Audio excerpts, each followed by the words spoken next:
ils ont raison.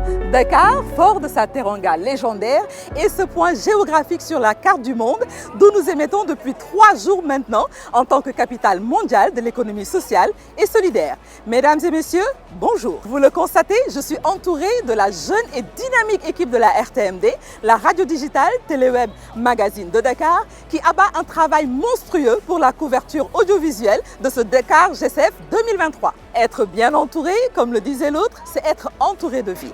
Et de la vie, il y en a eu en ce jour, 3 mai, au Grand Théâtre de Dakar, à l'occasion tant attendue du lancement du Préforum Femmes. Les femmes, comme à leur habitude et sans surprise, ont relevé le défi de la mobilisation et plongé le Grand Théâtre de Dakar dans une indescriptible ambiance. Entre invités venus du monde entier, en passant par un parterre d'officiels, le tout couronné par la présence de 6 championnes de l'économie sociale et solidaire, je vous y amène pour ce numéro 3 de votre mini-mag, Les Échos du Forum Dakar GCF 2023. Générique.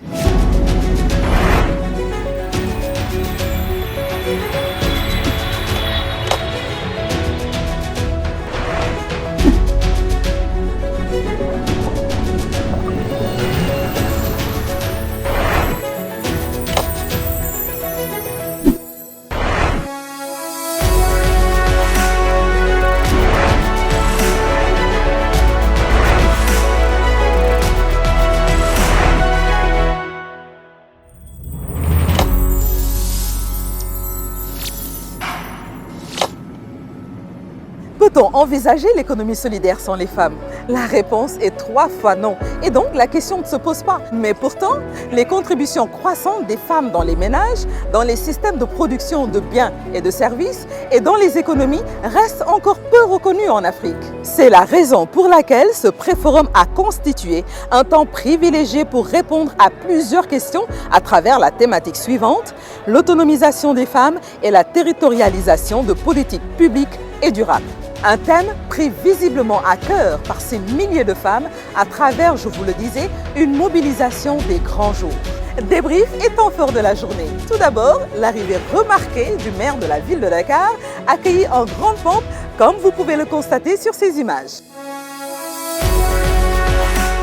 Après un bref passage au salon d'honneur, le temps d'échanger avec quelques autres, notamment Madame Soham El Wardini, le maire Barthélémy Toye Dias a rejoint en compagnie du maire de Bordeaux ainsi que de la représentante de Madame le ministre de la Microfinance et de l'économie sociale et solidaire la grande salle du Grand Théâtre sous les applaudissements nourris d'une salle bondée et prise d'assaut dès les premières heures de la journée.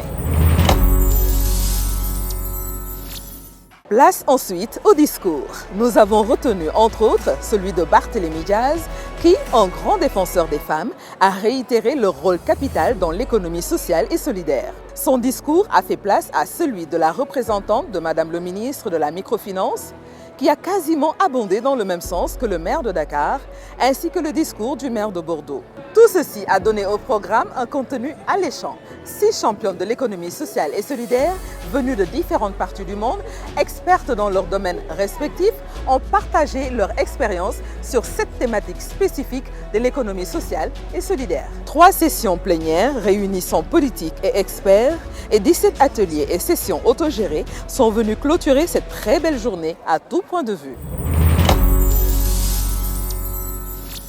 Le constat unanime au sortir des événements de ce 3 mai est que ce Préforum Femmes est une réussite totale, car ayant soulevé, analysé et proposé de fortes réponses quant à l'avenir des femmes dans l'économie sociale et solidaire. Nous voici donc au bout de votre mini-mag qui, je l'espère, comme son nom l'indique, vous a apporté les échos des voix des femmes depuis le Grand Théâtre.